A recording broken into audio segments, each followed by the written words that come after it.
Tara, wala na patumpik-tumpik pa dahil ngayong araw na ito ay gagawa tayo na pangnegosyo ng napakasarap na kakanin, corny, maha blanca. Tara, simulan na natin. Creamy pa. So bago tayo magsimula ay hinanda ko na yung ating panagagamitin. Ito ay may sukat na 8.5 by 8.5 inches at meron na itong banana leaves. So dito ay wala muna tayong apoy. 2 cups of cornstarch.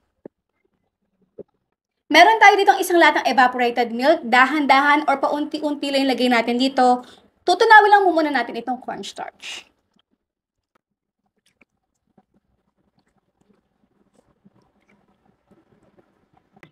Konting asin. 380 grams ng condensed milk.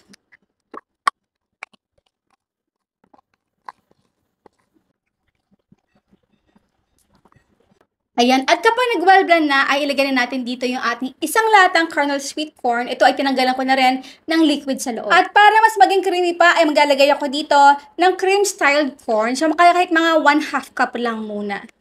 Ito kasi mga tira-tira kong mga cream-styled corn, yung mga nakakaraan nating recipe sa live. So, kung gusto niyo mapanood, mapapanood niyo yan. Syempre, sa ang sarap, grabe.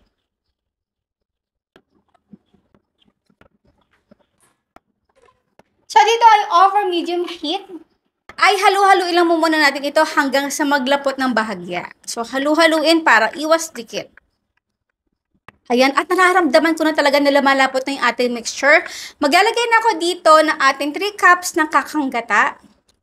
Haluin habang ito ay nilalagay.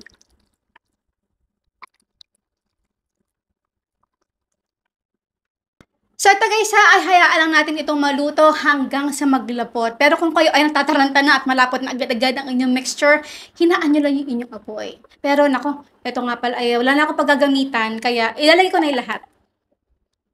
Ito yung cream-styled corn.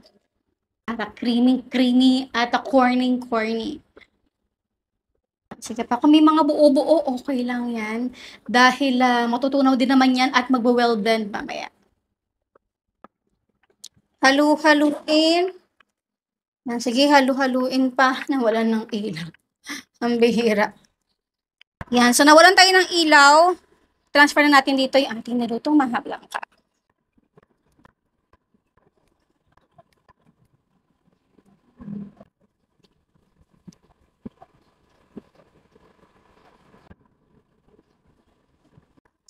At hanggang sa ito ay mainit pa, magbubudbud na ako dito ng ating budbud.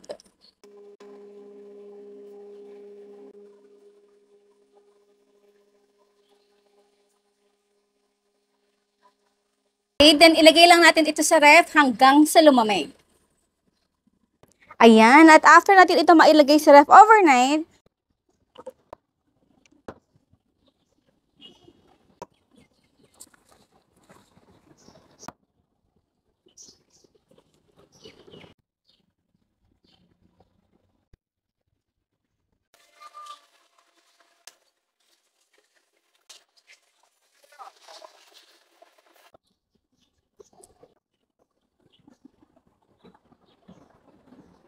and now it's done, our the corniest maha blanca.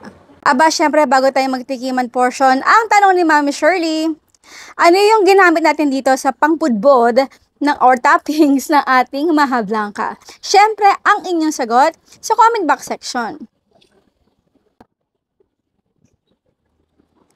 Ay. Ang sarap, ang creamy, ang corny. Lasang-lasa talaga yung pinakamais niya kasi nga nalagay nga tayo dito ng cream style. Yes, cream style corn. Diba? Sarap, grabe.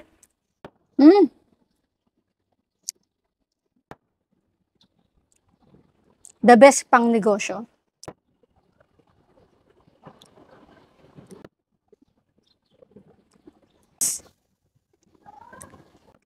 So ayan po guys, maraming po salamat sa inyo lahat ng ating outro. Keep safe, be healthy, and be happy. Bye!